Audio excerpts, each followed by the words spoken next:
there. This is Mirban Ranchad, your host, and welcome to another episode of the show. And today I have a great interview for you with Coach Emma Doyle, who I've had previously on the podcast. That was actually episode 151, if you want to check out her backstory in tennis and her coaching philosophies. It was definitely a really fun interview. And today we're switching it up and talking about what all champions have in common. And it's a very interesting conversation because Emma has recently transitioned to the corporate world, corporate coaching, and we see a comparison here between how we can develop champions both in tennis as well as at work in the corporate world. And so I think that a lot of you may dually benefit from this as you can improve both facets of your lives. As we all know, we learn so much from tennis, and the lessons apply to many aspects of life other than tennis itself. And so if you don't know about Emma, she helps individuals and teams who are struggling with their energy, purpose, and performance under pressure to adopt a curious high-performance mindset and develop coaching tools to unleash human potential. She is a tennis coach turned corporate coach, and she's now running coaching qualifications for a high-performance workplace and coaching certification. And she holds qualifications and is experienced in exercise science, emotional intelligence, neuro-linguistic programming, and energy coaching.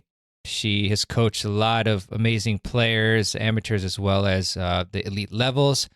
And she is a native from Melbourne, Australia, now living in Denver, Colorado.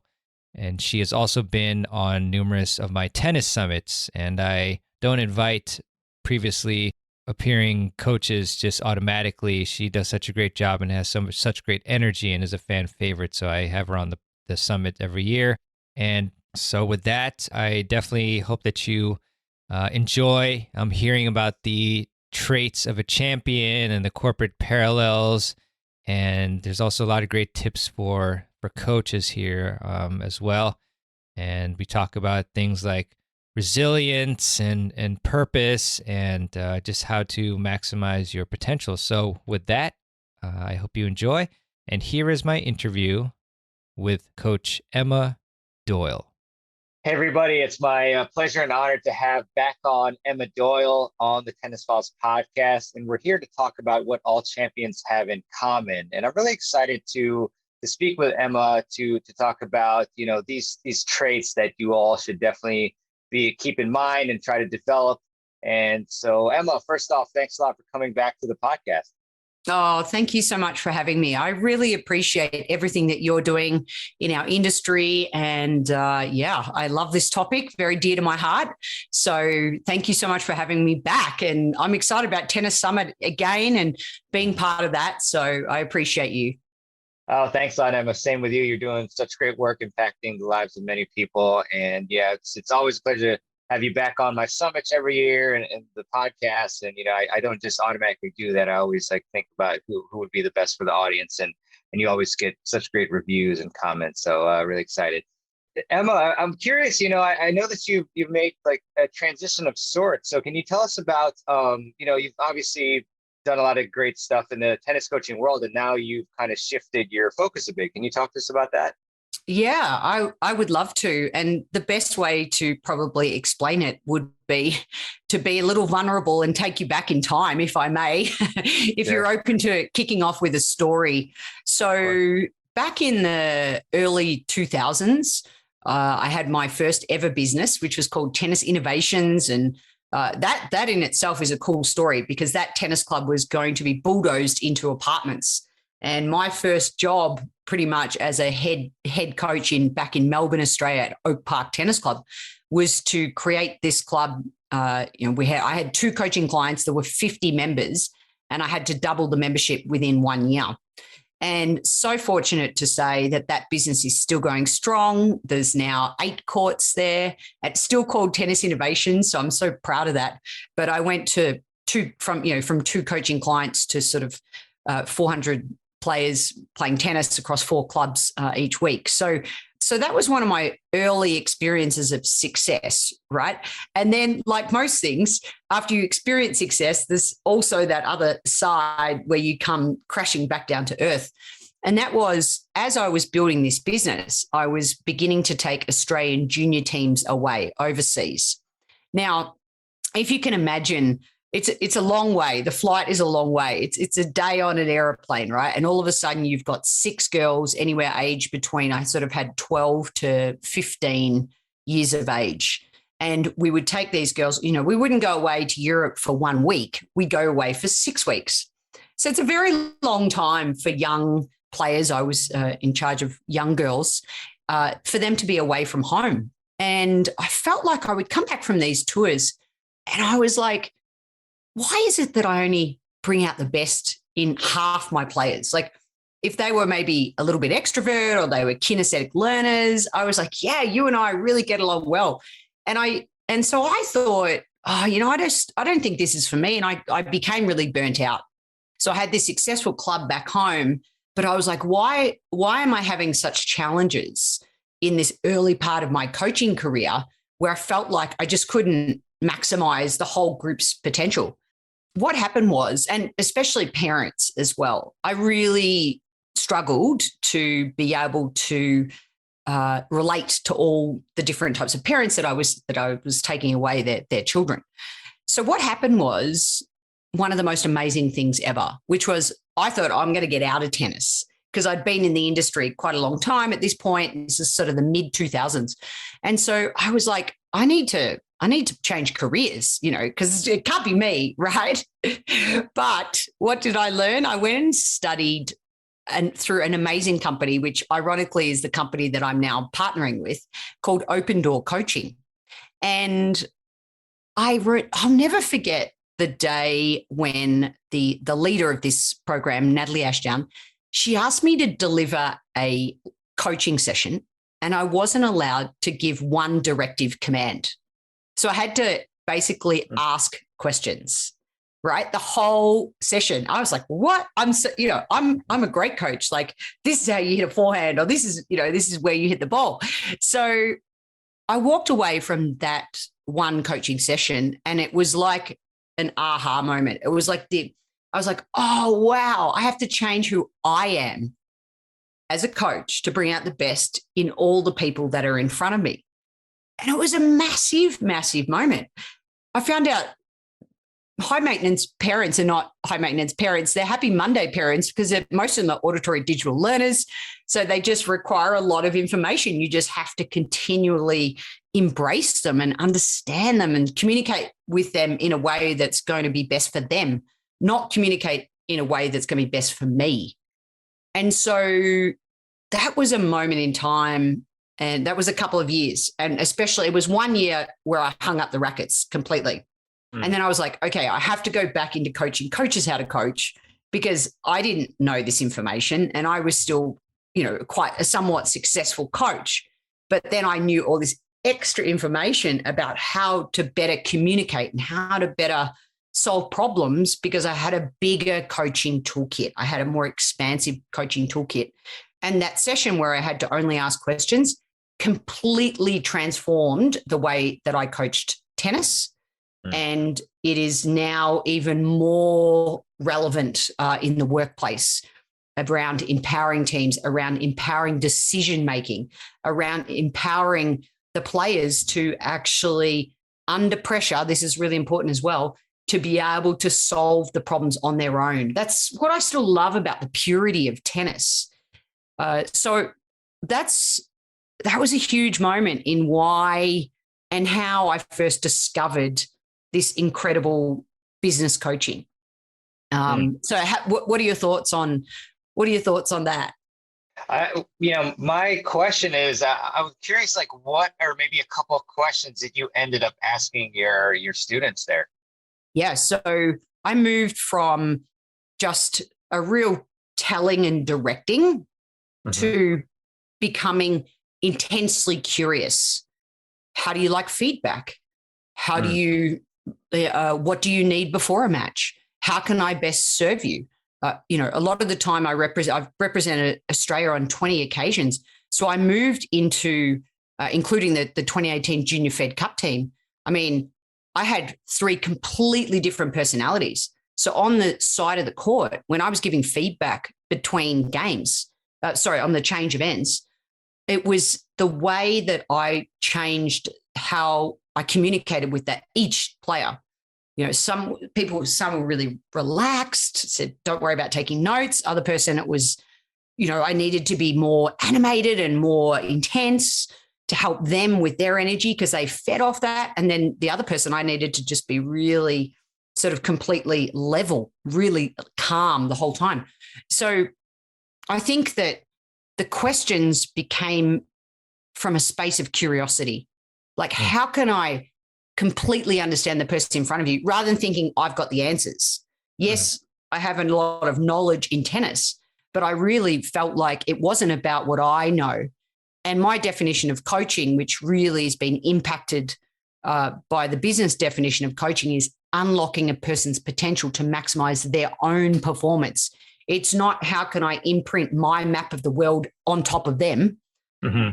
So yes, I have my coaching philosophy, the core of who I am, right? And I'm not completely changing that, but I'm becoming deeply curious about how you learn and what kind, tell me about your parents, tell me about how you grew up, tell me about the environment that you're used to, tell me about how I can best serve you. One of my mentors always says, Emma, we have to be in service to the sport.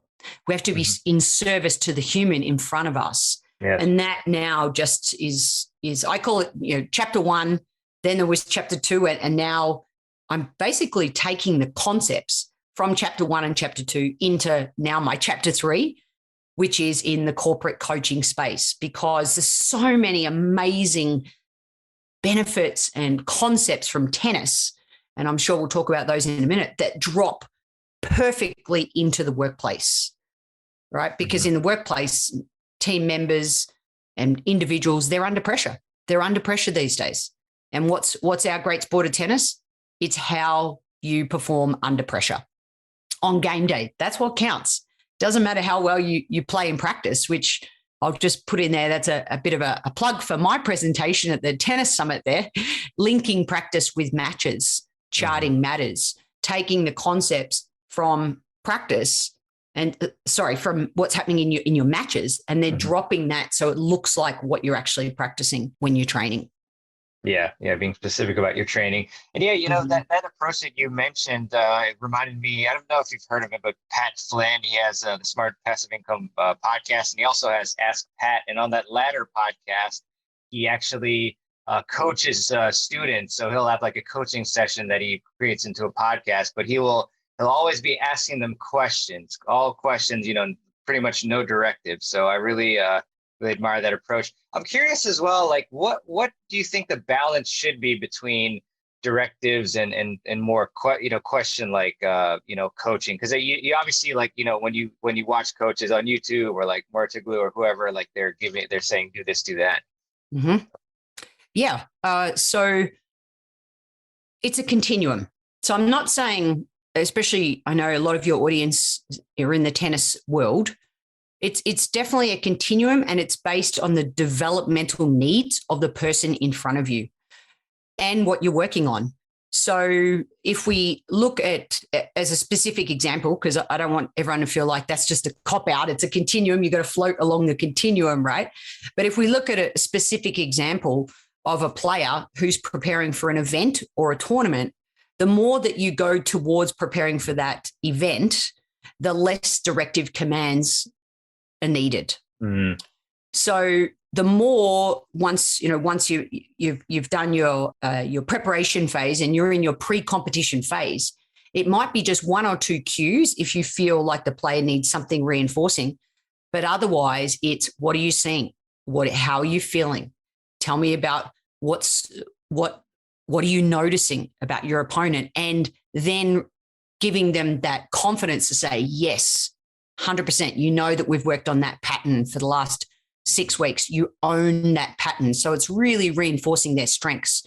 And I would say, though, if I had to talk about my own coaching, I know just working with a beginner, I still love to work with all stages of development. I would say I'm about 70% what I call indirect. I'm asking questions. I'm deeply curious. I'm and depending on their level. So if it is a beginner, I might ask a question, but only give them 2 options. So on that ball, do you want to hit it line or cross? Right. And then I'm slowly opening up the decision making. It's a bit like I don't take my little nephew to McDonald's and say, what do you want off the menu? Right. He's 6. I mean, so it's that if we can take that analogy and then apply it to whether you're a beginner, I still passionately believe in giving options and giving choices. All right. So that then they have the ownership. And even if they choose in my head what I think is the wrong decision, we'll give it a go. Because there is always also what I call your IT, which is your individual talent. And that's, take my own game when I played college tennis at Middle Tennessee State University.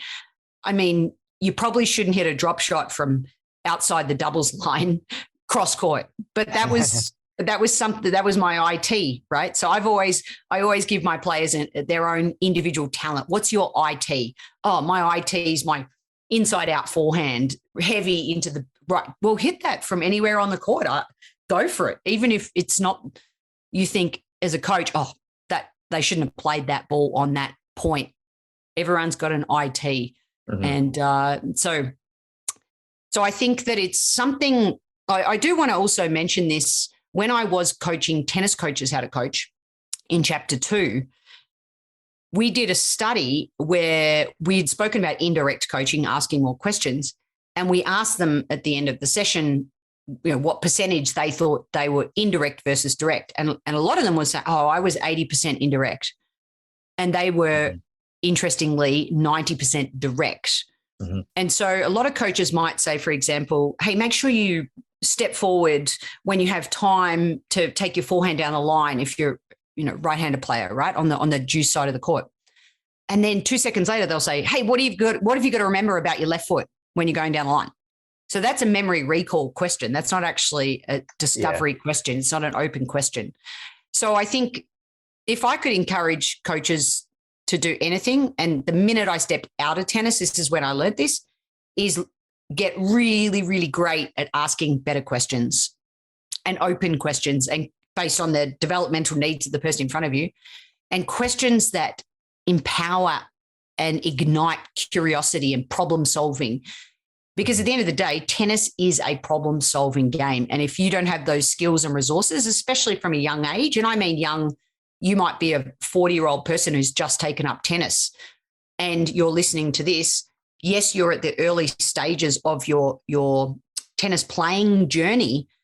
However, it is super important that you still are able to make the decision, because when that ball comes in the rally, the coach can't be telling you what to do with that ball. You need to be able to decide. And the quicker you make a decision, the better you will execute the shot. Yeah, brilliant stuff. Yeah, I mean, I couldn't agree more. You need to be a problem solver as a tennis player. And, when I'm out there on the court in matches, there's no better feeling personally than actually being able to figure out the proper strategies and tactics that I should use, or deciding where the person's probably going to hit the ball. And that all comes from the ability to problem solve. And if you're just, as a coach, just telling the player every time what to do, then when they step out there in a match, like they're going to be expecting some sort of directives, which they can't get, most of the time during competition. So that's definitely and what you mentioned also before about a lot of the online videos, there's a lot of directive commands because they're trying to cater for an audience where they don't know who the player is in front of them, right, or they're working with a player specifically. So that's why those catchy direct commands are useful. I just urge everyone then to flip those commands into a question. Yeah. Love it. Awesome. And so, I mean, from all these awesome insights, what would you say your definition of coaching is? Yeah. So again, just before I share that, I'd love to also share a quick story about, so one of my mentors in the business coaching world, she was mentored by a person called Sir John Whitmore. Now, the fascinating thing about Sir John Whitmore, who's arguably one of the godfathers of creating business coaching, life coaching, executive coaching, he actually used the concepts within the inner game of tennis, which I'm sure many of your listeners will be familiar with. The book that came out by Timothy Galway, Mm-hmm. The Inner Game of Tennis, in 1974. The book's as old as I am. I can't believe I just said that out loud. But No way. yeah, no way. Dude, unbelievable. Right. But the point is that he used some of these concepts, specifically that the opponent in one's head is more formidable than the one down the other end of the court. That was concept number one. And concept number two is if the coach can help to reduce or remove those internal obstacles, then a natural ability will flow forth. And so he took those concepts and was really impacted by the inner game of tennis, which, of course, which is just awesome. As my two worlds colliding, tennis and the business world, to be able to create the definition that I shared slightly with you earlier. Coaching is unlocking a person's potential to maximize their own performance. It is helping them to learn rather than teaching them. So good, so good.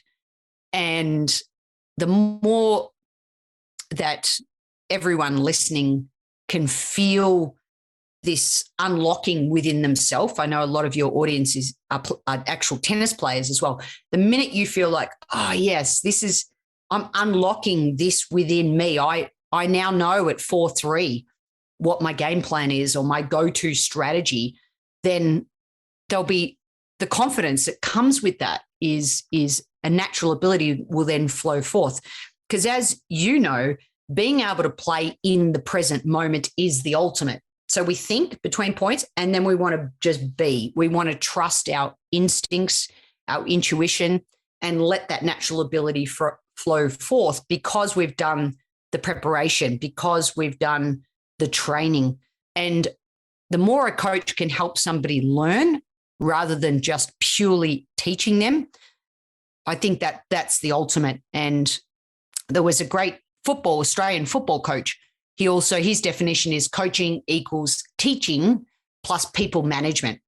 Mm-hmm. And so if I combine those two together, all I would do is flip people management first. So get super, super curious about people management. Then you have to do some teaching. Absolutely. There's fundamentals that we have to teach. For example, on the serve, we have to be able to teach that trophy position, of course, and then divide that by unlocking the learning. So that's a hybrid sort of definition that I've taken from all these master coaches and sort of created what I think is really important. What did you think about that? I think it's fantastic. And I know that you pretty much covered these like in different parts of our chat so far, but like, I guess if you could package it again, like how do you unlock a person's potential to maximize their own performance? Would you say? That's a deep reservoir question. I don't think there's any simple answer, but I think in terms of what we are talking about today, the 5 championship traits that I'm about to reveal, everyone can access these traits. So if you want to unlock your potential, I invite you in a moment to think about how these traits show up in your life to unlock that potential within you. Because in my TEDx talk, one of my quotes is, it's not the person with the prettier technique who wins. It's often the person with the stronger character. Yeah.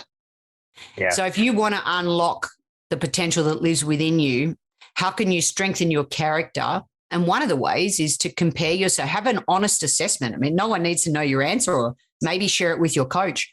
But these 5 traits will really, I think, link in nicely with understanding that. Yeah, they're definitely going to be keys, individual keys, I think. But before we go to that, Emma, I'm curious about if you could give us an example of a company that understands the importance of adopting a champion mindset.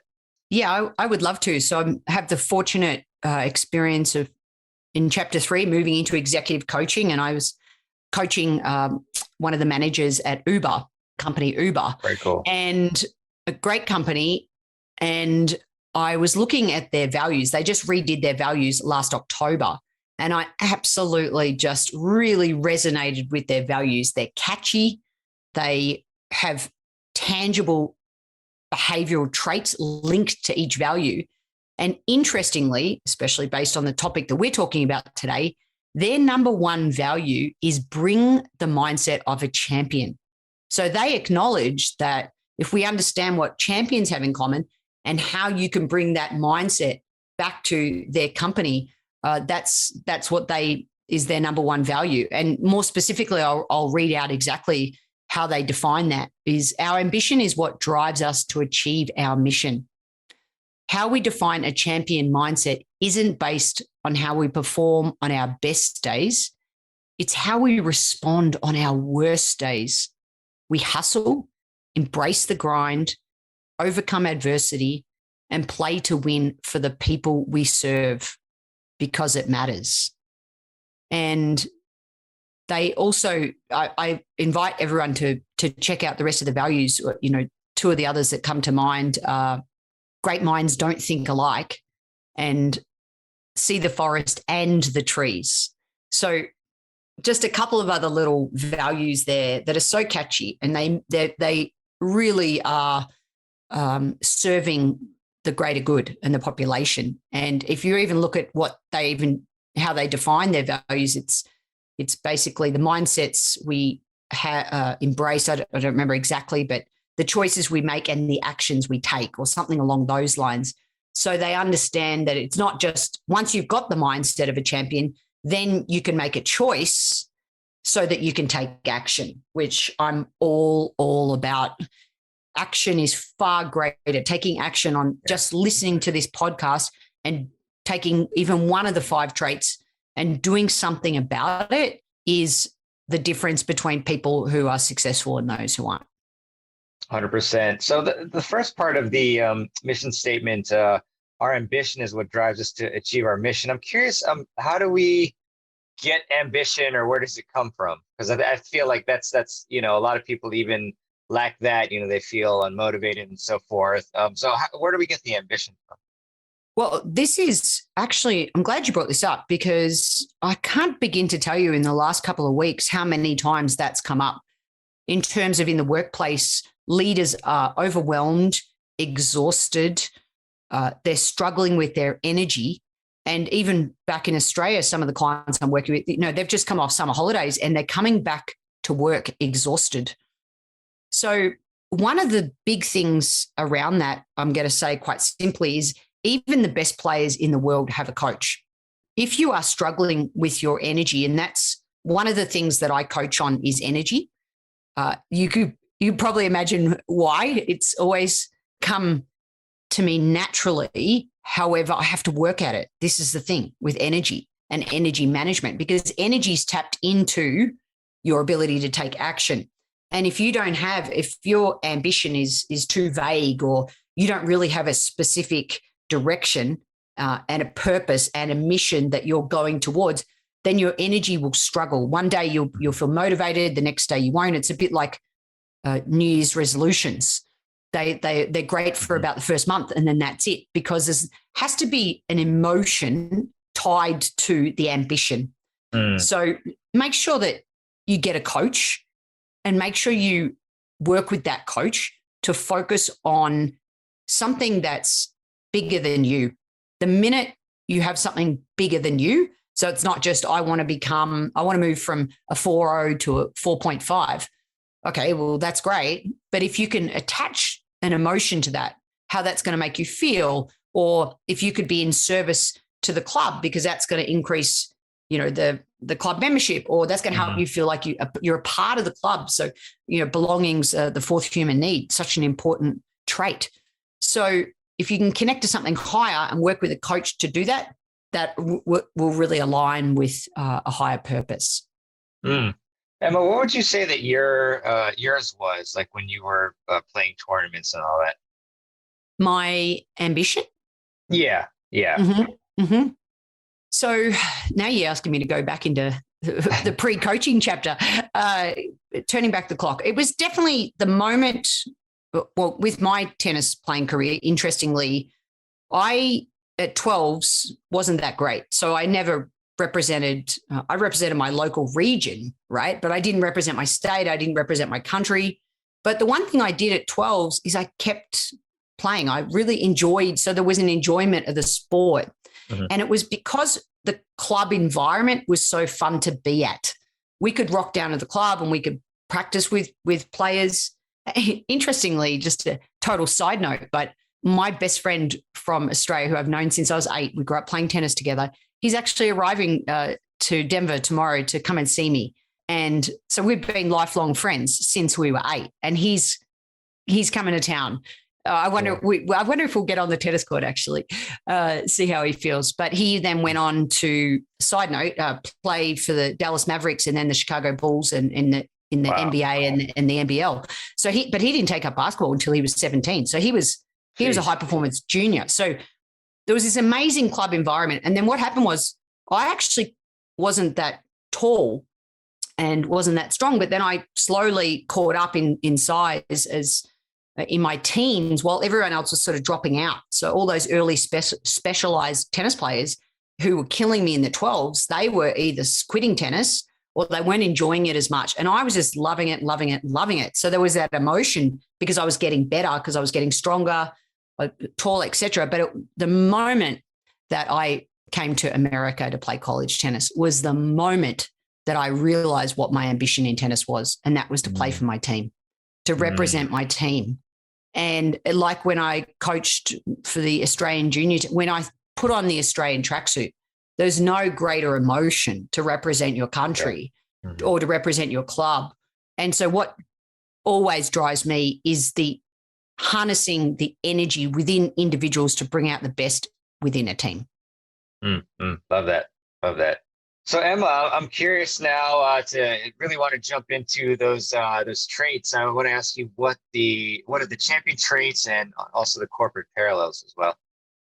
Fantastic. Thanks for asking. So just to let you know where these came from, I have had, as you know, I also run a podcast, the coaching podcast, and one of the guests, we interview one sports coach and then one business coach each week, and we release episodes every Tuesday. And one of the coaches who I interviewed was Darren Cahill. And I think he is a fantastic coach and commentator. I love listening to him commentate. And so he did a presentation that really intrigued me, which was so this is the top 10 male and female tennis players share in common. And when he did that presentation, I began to look at my own experience. And I thought, gee, these 5 traits, they really resonate with me. I really believe in them. They were also what I believe is important in the corporate world, the parallels within the corporate world. So the first one is work ethic. Now, in speaking to Darren about this first trait, it's no surprise that work ethic is the number one trait. And he just reinforced that no one works harder on the tour than Rafael Nadal. And when I took a deeper dive into work ethic, the one thing that these champions share with work ethic is a tremendous ability to have consistent and solid routines and habits. So in the workplace, think discretionary effort. And in this new hybrid form of working, how do you even know if someone's working from home? How do you monitor that? How do you manage their work ethic? It comes back to having solid routines and habits. So that's the first one. What are your thoughts on the first one? Well, I think natural question is, how do you develop solid routines and habits? A great question. And it really does come down to looking at your habits, first of all, and perhaps even if you make a list and put down ones that serve you and then ones that are non-resourceful, that don't help you. They don't help you prepare well. And I really invite people to look at the steps that you do right before the habit kicks in. So, for example, I worked with this 4'5" gentleman out of Hong Kong. He was type A personality. He's a lawyer and very just determined with his tennis. And so we identified his pre-match warm-up habit was not serving him because he was always getting off to a slow start. So perhaps you can relate to that, or some other people can relate to that listening. And what we identified is that he would rush from a meeting straight to the club, straight to being able to jump on court. And he was so rushed that he wasn't able to think clearly about the match. So when we just blocked out 20 minutes of time and we had him read the newspaper at the club and sit down and have he loved a little espresso. So I said, get yourself a little espresso, get yourself a nice, little bit of mineral water to wash it down. Read the paper. You have to read a part of the paper just to take his mind off work onto something else. And that was an example of a habit. Sorry, beg your pardon. That was an example of a stimulus that we put in front of a habit to help him choose a different way of being. So have a look at what you do right before a habit, especially your positive habits as well. What's the difference between the ones that you do well and the ones that don't serve you? And how can you put something in front of that habit right before you make that decision, or take something away? That might be even just your notifications on the phone. I know I have all my social media in a tiny little box on my phone, so I can't see all those notifications popping up. And the next thing you know, you click on them and then you're down the rabbit hole. So maybe it's something as simple as that helps you then get some time back, because time and how we use time is something that's definitely within a high performance mindset. Yeah, 100%. The checking the one notification can turn into 30 minutes of mindless scrolling.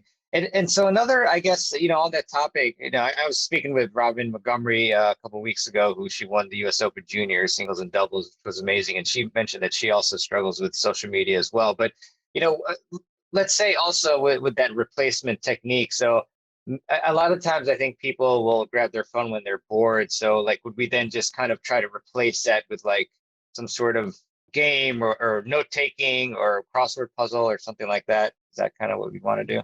Yeah, I think I really, when I used to take junior teams away, we would put social media in as a hobby. So try and think of it like a hobby. So now I'm having social media time, or now I'm going to take the selfie of me at Roland Garros or whatever it might be, and trying to treat it that way, and definitely replacing where you are bored and there's things that you instantly do and you're down that rabbit hole. Maybe it's picking up a book, maybe it's listening to a podcast, maybe it's doing your journaling. But whatever you do, my best piece of advice is to be fully present when you do it. If you're listening to this podcast, yes, you may be exercising, that's fine, or you may be driving, but be fully present with what we're talking about. Because guess what? That is tennis. And when you've got to make a deal in the workplace, if you're not fully present, if you're not fully attuned with the customer in front of you or your team and the vibe of your team members in the workplace, it's not going to serve you well. So you're actually, if you can get out of that habit of just checking it all the time because you're bored and you're filling in time, what other things could you be doing so that, when you do have social media time, go for it. Go down as many rabbit holes as you want, but treat it like a hobby. Mm-hmm. Mm-hmm. Yeah, sort of like how people advise others to schedule vacation time and break time and all that stuff. That's what you want to do. On your calendar. I love using Google Calendar. Because when we spend hours and hours on social media, it's not reality. It's not actually what's happening in other people's lives. And then we just continuously compare ourselves to what other people are doing. And we don't often feel great about that. Even though it's not reality, the brain goes, oh, that person's doing really well, or and you constantly, it's that self-comparison that we need to be mindful of, because you are not your sport. You are not your sport. You choose to play tennis, yes, but that's not who you are. If you're looking for a high-quality, durable, and sleek tennis bag, you've got to check out Go Sport. They're an independent, family-owned company that stands behind their products, and you can tell by the premium materials they use: YKK zippers, rugged fabrics, and the same high-end materials found in premium outdoor pack brands. I've been using the Axiom backpack for travel and tennis for several years now, and it's been a game changer. It easily fits 2 rackets, a laptop, extra clothes, a towel, tennis balls, and even a book. Plus, the modular dividers and multiple pockets keep everything organized, like my keys, cell phone, and mobile charger, and there's a mesh pocket for wet gear. Whether I'm on a flight or heading to the courts, this bag delivers. Check them out at gosport.com and upgrade your tennis gear today. Plus, get 10% off using my code TennisFiles10. That's GEAUSPORT.com. Yeah, exactly. And yeah, the comparison trap. I mean, if you go on Instagram with your tennis friends, like they'll only be posting like the wins for the most part, and then you're in a losing streak, and that might not feel great. But just like Nadal said, he said it would be silly if my neighbor had a bigger house than me to just be upset about that. You're on your own path. So that was what I really liked from him. So cool, Emma. And how about we go to the second champion trait? The second champion trait is purpose. Now, if we think about the longevity of the careers of people like Serena and Federer, they don't do anything unless it's with purpose. And especially to maximize their longevity of their career, a lot of younger pros can really benefit from that. And having purpose as a coach is critical. You have to understand why you're doing what you're doing with a certain player. And sure, that the session might go off in a tangent, or you might have a certain purpose, but the player ends up, hey, no, this is what I got out of the session. Fantastic. But having a purpose and understanding your why and why they're doing something, I think is really important. So in the workplace, think about alignment and contribute. In other words, do I feel like I'm engaged with my work that uses my skills and my capabilities? And do I understand how I contribute to the business goals? Because if you don't believe that you know how you are connecting to the bigger purpose, then why would you stay in a job? And of course, I call it the great reevaluation rather than the great resignation. But this is a huge part. Purpose and contribute is super, super important. And I think that's very valid for tennis players as well. If they feel like they're aligned with even the coach's values as similar to their values, and they feel like they're contributing to the club that they're a part of, then they'll stay and become a customer for life, or they'll continue to fall in love with this great game of tennis. Purpose. Yeah, love that. Love that. Beautiful. How about the third champion trait? The third champion trait is belief. So let me just take you back to an early memory of Victoria Azarenka. Australia was playing Belarus, and she was it was the World Championships in the Czech Republic, and she'd gone on and she'd beaten my number one player, and then my number two player is 4-1 up, and she's just done 3 double faults in a row. I'm sure some people can relate. It happens. Yeah. And all of a sudden, this girl sort of down the other end of the court where my player was serving at love 40, she goes, Bella, Bella, Bella, roosh, roosh, roosh. I was like, what is that noise? I was looking down going, who is that little girl? And it was Victoria Azarenka. There was something there around belief. She had this tremendous grit and fight and belief. And it was wonderful to see. And that's why I was so happy to see her, come back as a mom and do so well in the US Open final. So in the workplace, we connect to that, or we think work engagement. The higher the work engagement, the more you believe in the mission and the vision. So the stronger the engagement, the higher the productivity. The higher the productivity, the higher the retention. And as we know, once you've got all of those ducks in a row, the more profitable the company. So work engagement is 100% linked to your ROI. And the more engaged I am, that's the stronger I will feel as an engaged employee. And there's another great definition. Eric Isle, one of my fellow business coaches, he says the definition of an engaged employee, I really love this one, is a fellow human who is so emotionally connected and committed to their work that they will willingly and proactively go above and beyond their job description to help the organization attain its vision, fulfill its mission, and achieve its goals. So imagine if we feel that way about our tennis. We're so emotionally connected and committed that we'll do the extra 20 minutes of stretching, or we'll arrive for a training session 15 minutes before the actual scheduled time. And because we care, because we're engaged. And therefore, guess what that links back to? Over time, we're going to increase our belief. Confidence equals time plus experience. Over time, and with the experience of a coach or the experience of listening to this podcast, is going to help you with your confidence and being connected to your work or your tennis. Got it. So yeah, I mean, again, to how do we develop that commitment to our sport and to, you know, every individual practice? Is it that connection that we feel to the sport? Yeah, it could be that. Maybe you feel connected to the people that you play with. Mm-hmm. Maybe you feel connected to the coaching program and the opportunities provided at the club. Maybe you feel connected to the way that tennis is, like just the love of the actual game. Yeah. And the exact same thing in the workplace. If you're working, again, for a company like Uber, maybe you feel so connected to their values and their mission that it then allows you to have this higher engagement, which then over time increases your belief in your ability.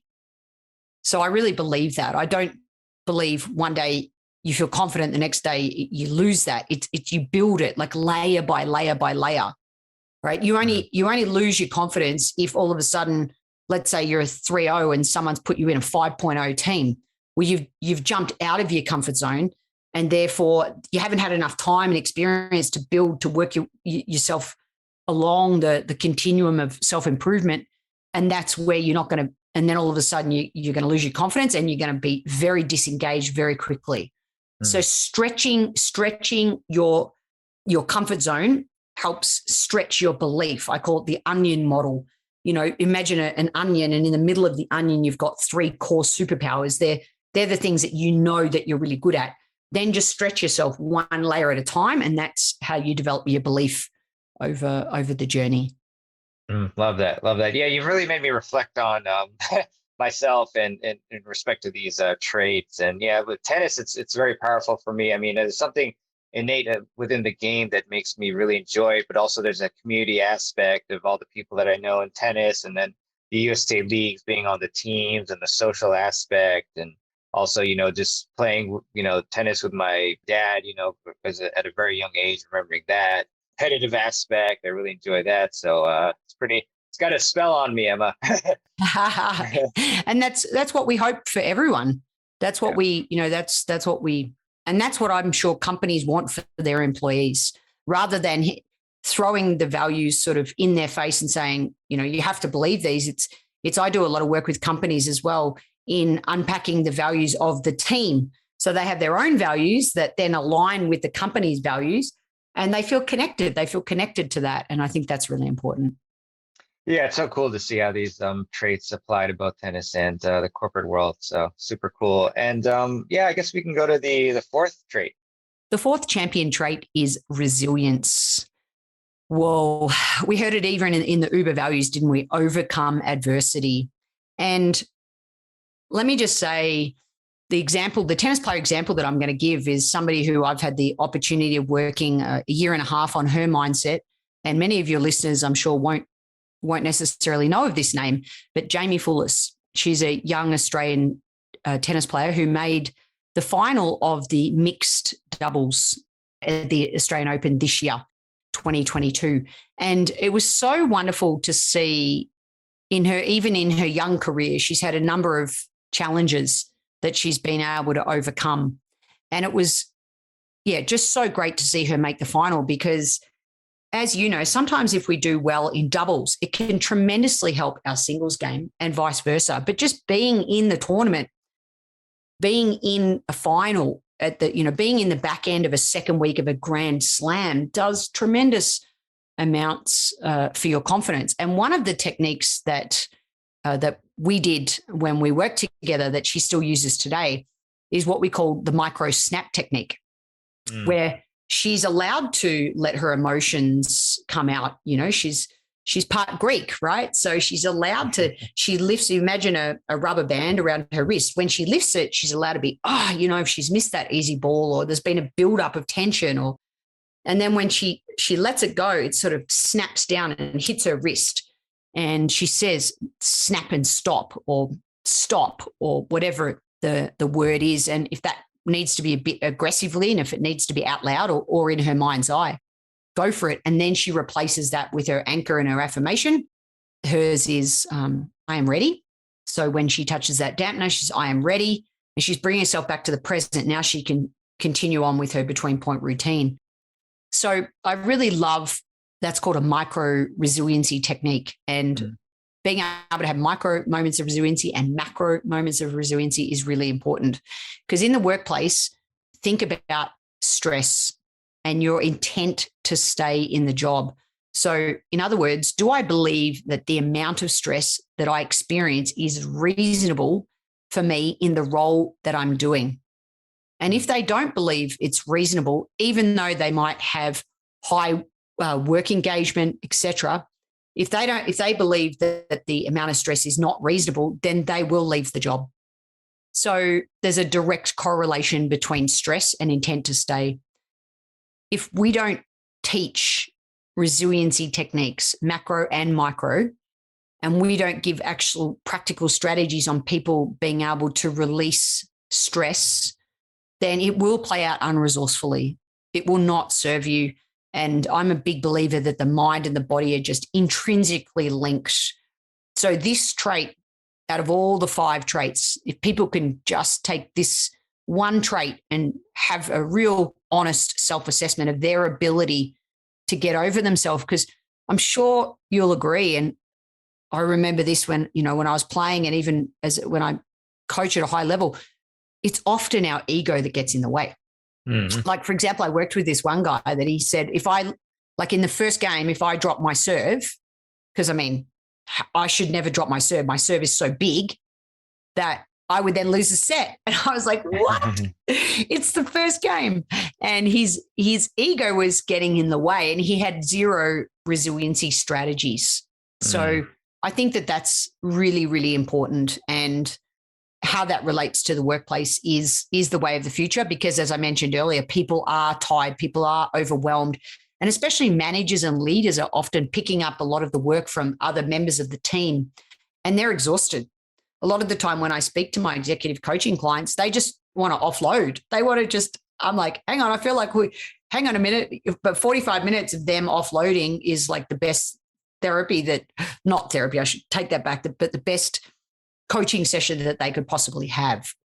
And so, and just with me listening, I think has been a real eye-opener for me that they're like, I can be honest with you. I can be authentic. I can be real. I just need to get this out of my head and off my chest and boom, now I'm ready to go to my next meeting. And I think the same goes in tennis. And we do have opportunities. We have that 90 seconds on the change of ends to release those emotions. And if you can get used to the micro snap technique, resiliency is definitely a champion trait that is accessible to all of us. So I guess resiliency is much tougher when you're exhausted and you have low energy levels. So I guess maybe as either way, tennis player or in the corporate world, how do you cope with that particular situation? Well, there's a number of different techniques. So again, it's going to depend on who's the person in front of me, what their needs are in that moment. But let's just go with one strategy. Often I call it discovering your inner coach. So if you're telling yourself consistently, and this applies for the workplace and tennis, but I'm tired, I'm exhausted, my feet are not moving, it's hot out here, it's hot and it's windy, and I'm really struggling. I didn't sleep last night, and I had a fight with my partner, and I've got to pick up the kids, and I'm just under the pump. And so that's at least sort of 8 short, sharp statements that need to that are never going to serve you. Then it's never going to help you feel fresh. Now, I'm not saying you flip each of those statements into toxic positivity is not, even though a lot of my clients call me the female version of Ted Lasso. I don't believe in flipping those into, I feel amazing, I feel great, my energy's amazing, I'm full of energy. No, it's not about that.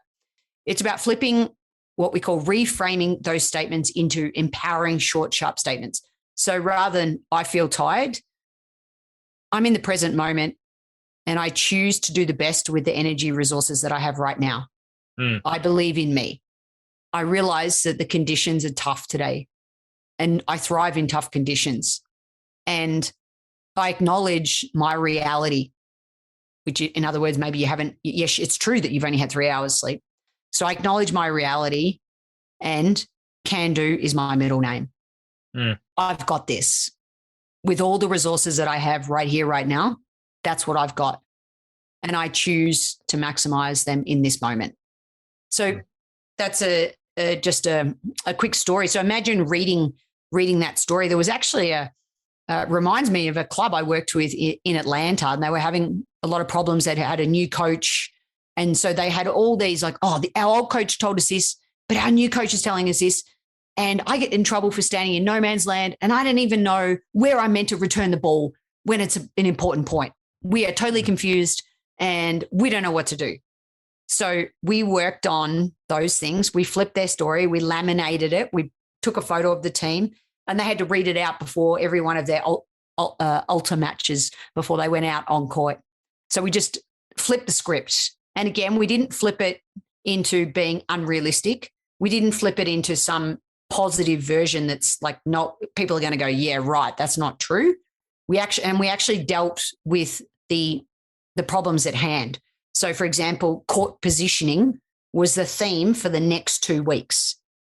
Here is, if you're confused of where you need to be on the court, let's go through every roles and responsibilities around court positioning. So there's a practical example of flipping the script to build that perseverance. It's resilience into perseverance, because not every tennis match you're going to play is going to be enjoyable. And you are going to play against opponents who you're like, I can't stand playing that team, or that, whatever it is, whatever that past history is. But if you stay there, then it's not going to serve you well. It never does. Yeah, definitely. I had a doubles match last night, and I wasn't playing particularly well, but I just said, you got to just try your best to execute the strategies and go back to your strengths and try to, grind it out and, do your best. And you can't just kind of give up, which I've done before. I love that. I love that. And if I was coaching you, I would flip the word try. I would flip it into choose. Yes. Yeah. I make a choice right here, right now, to be in this game, in this moment. I accept my game tonight unconditionally. Let's go. So love that. It's just, it's just, and also just while we're on words, just be very mindful of the word should. I should have hit that ball cross court. Like, it just doesn't empower. It's not a great way for you to quickly get over yourself and get on to the next point. It's kind of got guilt around it. It's kind of got blame. It's got justify. It's kind of got all these things around should. My partner should have poached on that ball. Well, they didn't. So next time, how could we make a different choice? So just be mindful of that, because I think it directly links to resiliency as well. Thanks, Emma. Yeah, I can already remember myself saying to my partner, sorry, I should have hit it there. So I got stuff to work on. Yeah, one more. I have to throw it in, of course. The Ted Lasso. We mentioned him earlier, but be a goldfish, another great micro resiliency technique. So be a goldfish and let it go. The memory of a goldfish, I think in the show they say 10 seconds, but my research said like 8 seconds. So the quicker we can let it go, the faster you can move on to bringing yourself back into the prefrontal part of the brain, the cortex, and then you can think clearly about what you need to do. I remember Ted Lasso had that Believe banner up there, which is number 3 for us today. So Yeah, I see it. Can you raise it up a bit? There we go. Nice. Yeah, let me just and see what this is just quickly. And this is another little technique that I used. I actually ran my first tennis and corporate retreat in Costa Rica in January, and everyone had a fortune cookie. So I know this is an audio podcast, but I'm actually showing the audience here a little ball from on court, off court with the motivational words. This one says believe, and we cut it open like that, and we put motivational quotes inside it. And we also had, when somebody did something well, you had to say, you really liked the way that I trained today, and it made you a better player. You put a little message for me in my ball, so my cut open ball. So little symbols, things like that to help people connect. That goes back to belief and work engagement, team engagement. So I couldn't help myself. A little believe ball there. Love that. Love that. Thanks, Emma. That's really cool. And yeah, so let's go to number 5. Number 5 of the champion traits, the final one, is teamwork. Now, you may think, yes, tennis, isn't that an individual sport? Okay, at the purity of a singles match, it is. But let's be honest, even in a singles match, the people that have helped you get to that moment are part of your team. And even a young junior player is going to have a number of people on their team. Even a person, in their 60s playing tennis is going to have people on their team. And there's no doubt the stronger the team, the more that you are successful. Look at Ash Barty winning the Australian Open. Her team, Craig Tyser, has been the same team from day one. We look at successful doubles teams, the Woodies, the Byron brothers. They all have a great support team around them. So in the workplace, we think team connection. And the question is, do I believe that teams in this organization work well? Do I trust my team leader, my team members? And here's the thing. You have to be able to create the space. You have to be able to maybe make move forward to the new normal. Perhaps it's a walking meeting. I mean, every second person here in Colorado has a dog. Why not have a meeting while you're both walking your dog? I mean, I think happy hours have to change. I think you have to create space as a leader, as a manager, to make team connection happen. There's so many things that you can do. I actually have a free download on different team connection ideas. I even, in my Zoom webinars now, I finish with wheelsofnames.com. You just throw everyone's name in a wheel, like spin the wheel, and someone wins a prize. I mean, who doesn't want to win a prize, right? But finding little unique ways, such as the fortune cookie balls that I showed you earlier, virtual cooking classes, but different ways to connect with your team, because the better you connect, the higher the performance, and the happier players are, the better that you play. So that's a no-brainer. What are your thoughts? Well, another follow-up question, as you might have expected. How do you choose a strong team? Well, one technique that I'd suggest is take an honest assessment of your team today. So draw a little tennis ball if you're in the tennis industry, put yourself right in the middle, and then just draw out who is currently on your team and have a look at their strengths. There's strength in diversity. So you want to make sure that you've got a good cross-section of skills of people that can help you. And if you feel like you're lacking in a certain area, then who can you go to? Who can you even call yourself and say, you interview so many experts. Hey, I'm looking for someone on my team in mindset coaching, right? And maybe you've got 2 or 3 people that come to mind you could refer. But have a honest self-assessment, a snapshot of where you're at, and then look at where you want to go, and then look at the gap, and then go about filling in the gap. And interview people. When you look at a coach, interview them, ask them what their strengths are. What are they going to bring to the table? How can they add value to your team? You're interviewing them as much as perhaps they're interviewing you for the position to be a part of your team. And that's no matter what level you play. I think that that's a really important assessment to be able to do. Definitely. And what if, when you just sit down and evaluate your team, you discover, or maybe you just, bring up the fact that somebody maybe isn't well suited? Like, how do you handle that? So you have a courageous conversation. Okay. You have a courageous conversation. I'll share one of my quick tips around that as well, because you can tell I'm all about providing as much practical strategies and helping people add to their playing toolkit or their coaching toolkit. But I call it TFFI, We Can Fly. It's a great little courageous conversation formula. It stands for what's the topic, T, the next letter F, what are the facts, the next letter F, how do I feel? So feelings, what are my feelings around that? And I is impact. What's the impact of the situation? And then W is what you actually want. The C is how you win them back over. You acknowledge how you've contributed to the situation. So C stands for contribute.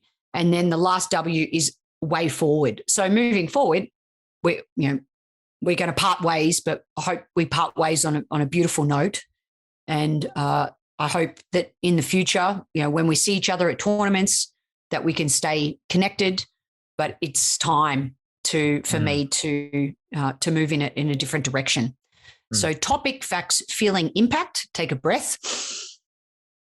Want, contribute, forwards, moving forwards. Great little conversation, courageous conversation technique, but have the conversation. The longer you wait, the harder it is. Yeah. And if you feel it in your gut, when you draw out your team and your gut just says, if there's a strong, overwhelming feeling that you need to make a change, make a change. Most of the time I see people make a change and they honestly, they lie, or they just stop calling the coach. Like, they don't confront it. And I think as a coach, we have to be reflective. We have to be open to feedback.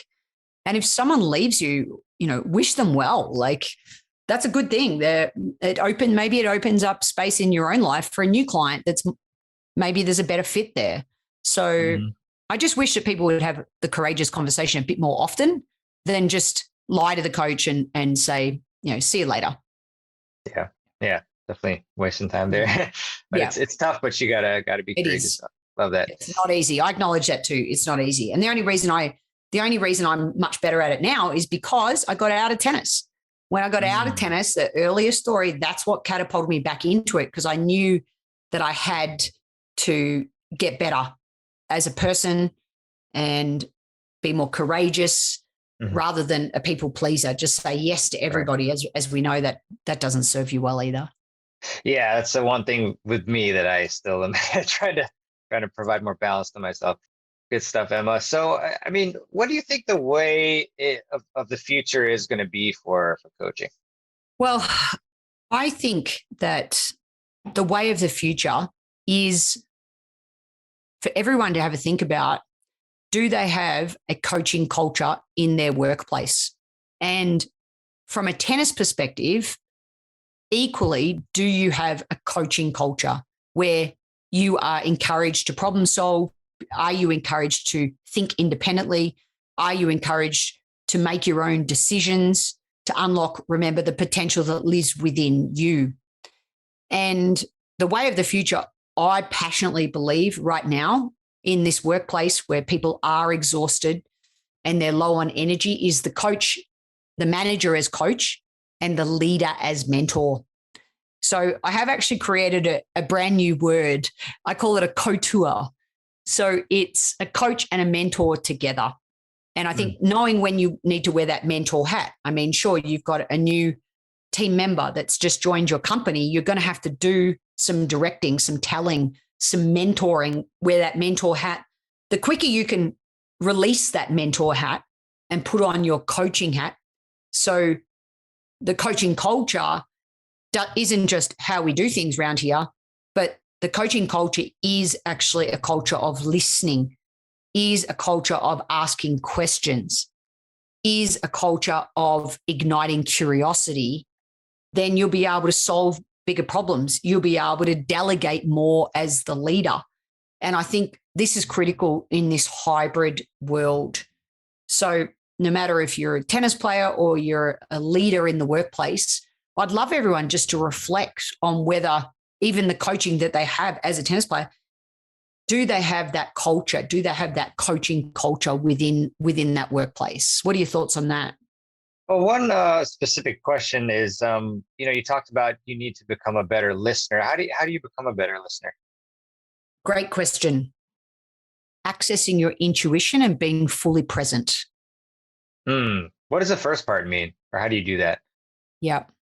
So perhaps it's the other way around. You need to be fully present to access your intuition. You need to practice being in the moment. You need to practice being still. You need to be practice being mindful. And I do a lot of guided mindfulness visualizations that are only 6 minutes for my clients. They're very personalized, but being still for 6 minutes is doable in your day. And when you can practice this as a skill and be truly connected to the moment, like right here, right now, the only thing that matters to me is being at one with you. That's the only thing that matters. I'm not distracted by my phone. We've got plenty of time for this interview. I'm not worried about what I'm doing for the rest of the day. I'm completely here with you. And I'm completely listening to your questions and your challenges as you are with this information. We are together. And that skill of being present allows you then to tap into your intuition. And a huge part of intuition is in listening to the gut and your gut health, of being able to know that both courage and fear live in the gut. So being able to, yes, tap into your heart. What do you want? Then you tap into your head. Your head's the pros and the cons. And then shifting down into your gut is a great way to access your intuition. So it's actually called M-braining. So I just checked in with my heart and I went up to my head, and now I've gone back into my gut to really know what I need to do and listen to that message, because there'll be a message there. Could be around a coaching session, could be around a tactic, could be around your team members in the workplace. But that is two things that I think that I'll be forever fascinated by myself. And hey, we don't always get it right. And most of us fail on a daily basis. I either win or I learn. What can you learn from those decisions? Perhaps you needed to think through things before you listen to your gut. But being present, and I think that's something in today's society, we touched on it earlier, people are so distracted, and they're often, that the phone's even vibrating, might be on silent, but maybe it's vibrated in the pocket, and then all of a sudden you're off down a different tangent instead of being fully present. And tennis is a game of being present. You have to think and then shut it off, play the point. Think, shut it off, play the point. So if you want to improve your tennis game, that's definitely one way to do that. Yeah, for sure. So I kind of the opposite, scenario or question in a sense, like what happens, like what negatively happens, like when you are distracted, like say if you're in a meeting and then like, G chat pops up and you go to that, or you check the news, or like say if you're in a tennis lesson and you're getting coached and you're just thinking about, the rest of the day, like what are the negative effects of that? Yeah. Well, first of all, it is normal and natural. And if you don't practice this as an actual skill, so please don't think that I don't do this. Sometimes I do it, right? So yeah, me too. Yeah, it's totally fine for you it to happen. But like anything, if you want to make a change, you have to bring it to your conscious awareness, and you can only bring it to your conscious awareness if you're actually I just caught myself going off there. Now maybe it's return. Maybe it's a deep breath. Connecting with my breath, because that's bringing myself back to one thought, because the mind can't, we think we can multitask, but the mind can only hold one thought at a time. It can't hold two. We can be doing two things, but we can only hold one thought at a time. So being able to connect to something, just your breath. So one of the techniques I use to help anchor and really become present for my coaching session or a podcast interview is I put my thumb, my middle finger and my index finger together. And when they touch, I just say, head, heart, and gut, I can do it. Or I am present, or I am ready, or I'm in the moment. So the affirmation isn't I'm amazing, or I have the biggest forehand, or I'm going to win this match. It's actually just helping me and remind me to access positive feelings and my state of being able to be fully present, to be one with you right here, right now. So that's what I passionately believe in, and so important, whether you're in the workplace, whether you're on the tennis court, that you have that ability to be present, truly present, because that is coaching. Love that. Love that, Emma. Are there any other, takeaways or, just approaches that we need to think about, in regards to becoming a champion that maybe we haven't quite touched upon today, or just any points that you want to reiterate for the audience to for their next step they should take? Yeah.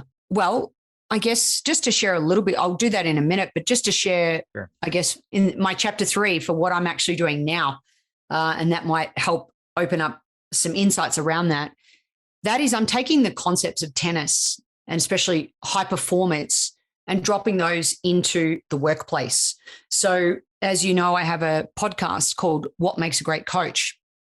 That's the third question on the podcast. You were one of my guests in the early days on the podcast, but I have over 500 responses to this question. And definitely by summer, I will have finished the book. I'm in the trenches with it at the moment. It's called What Makes a Great Coach. It's based on these 500 responses of both tennis coaches, sports coaches, business coaches. I have Patrick Mouratoglou. I have actually 8 former top 10 players in the world who answered this question. And I'm taking the traits of great coaches and putting it together based on my own experience and based on the answers into a book. So there are chapters such as curiosity, resilience, listening, empathy, passion, and decision-making, just to share six of the 10 chapters that I believe what makes a great coach.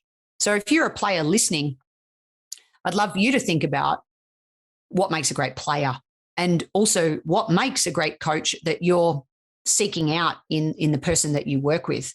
Because what I'm passionate about doing now is helping people in the workplace coach others. A coaching culture in the workplace is shared values, beliefs, rules, and artifacts such as your assessment tools.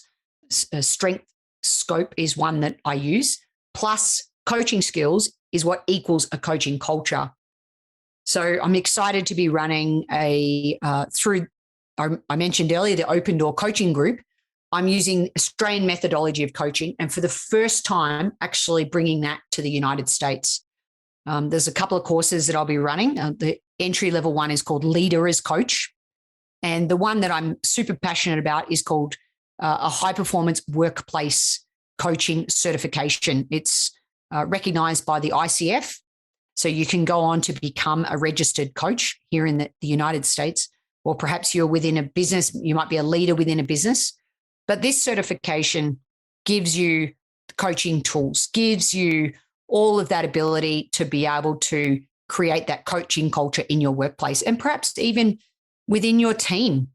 I mean, imagine if you are the team leader of your 3.5 team and you're actually asking, hey, how do you like to be communicated with on the change of ends? How do you like to warm up? Do you like music? Do you like people saying nothing to you? Imagine if you knew those answers, even if you're a player, how to bring out the best in your partner. I have a YouTube clip on that. It's called Does Your Personality Match Your Game Style? So if you want to better understand your partner, check that one out. But this coaching qualification, I'm super passionate about, and it's using the concepts of high performance tennis.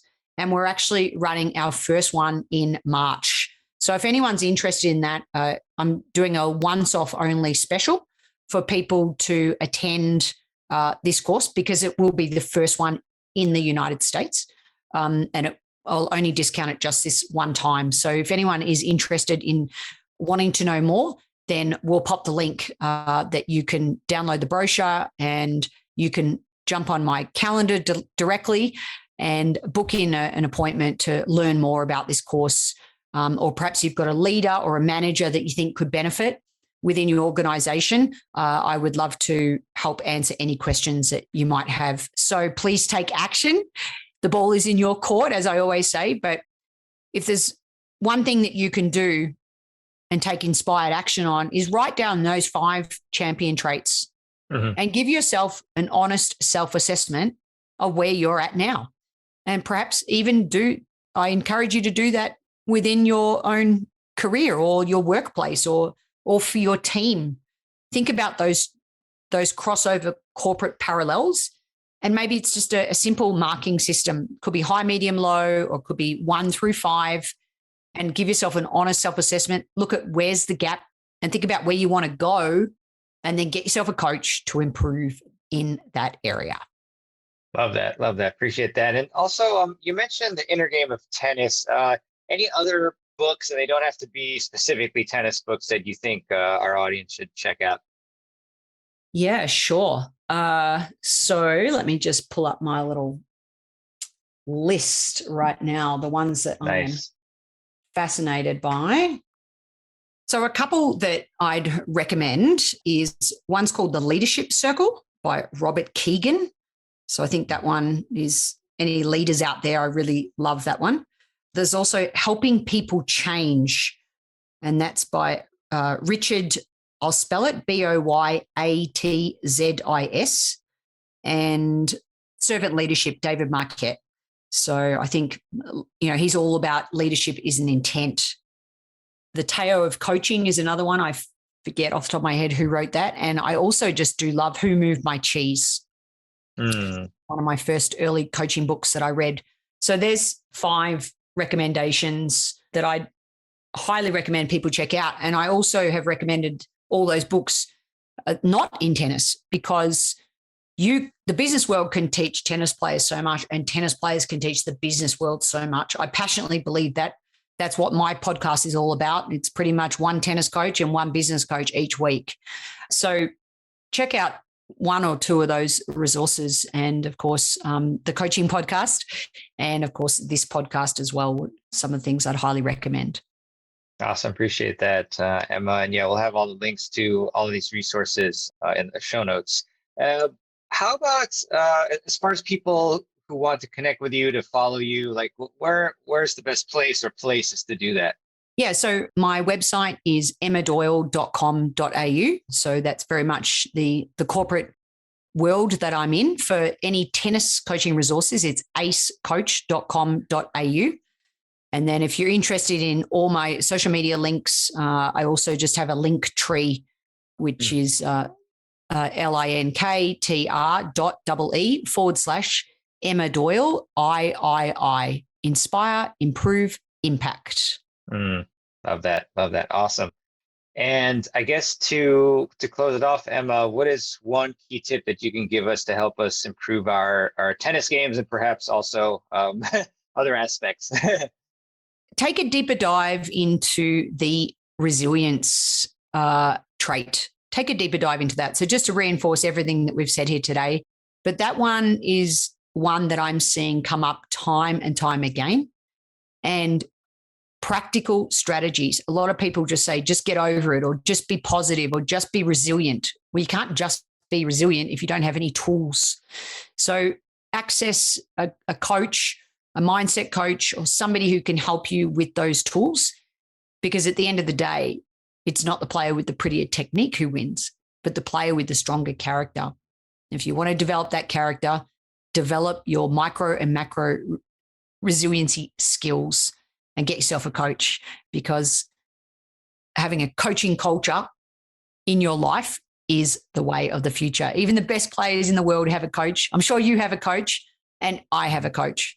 So, and I just wish everybody to fail every day, learn from it, and that's how you'll become successful. So thank you so much for allowing me this opportunity to share chapter 3 of my journey. I've never been so excited and motivated and to bring the Australian methodology of coaching here to the United States and help people, of course, unleash their potential. Thanks so much, Emma. And it's just so cool. We were talking about a few days ago, just how you're able to bring that the tennis twist, or that aspect into the business world. I think that's so cool to represent us like that. So really, really excited to see what's next for you. And thanks again for all your contributions to many aspects of people's lives. And pleasure to connect. And looking forward to seeing you again soon. And obviously seeing you on the summit really soon. So thanks again. Absolutely. No, my pleasure. And thank you, everyone, for being present and for listening. Awesome. All right. I hope you really enjoyed my interview with Coach Emma Doyle. And Emma, thanks so much for coming on to the show. And all of the links that we mentioned during the interview will be on the show notes page. So just check out your podcast app of choice or go to tennisfiles.com/podcasts and you can check out the links there. If you enjoyed this show and found value from it, and in general enjoy the show, then I would really appreciate it if you would leave a review for the Tennis Files podcast, and you can do that at tennisfiles.com/Apple Podcasts or in your favorite podcast app of choice that you use to listen to the show. Also would like to leave a quote for you, as I do at the end of the show regularly, and this one is by Rutherford B. Hayes, and Rutherford said, "The expert in anything was once a beginner." Great quote there. I've been working a lot on my serve, and I actually have entered the serve challenge with my friend Peter Freeman, and he's given me some great feedback. So just wanted to share that. I'm really excited about getting more MPHs on my serve. It's been really fun.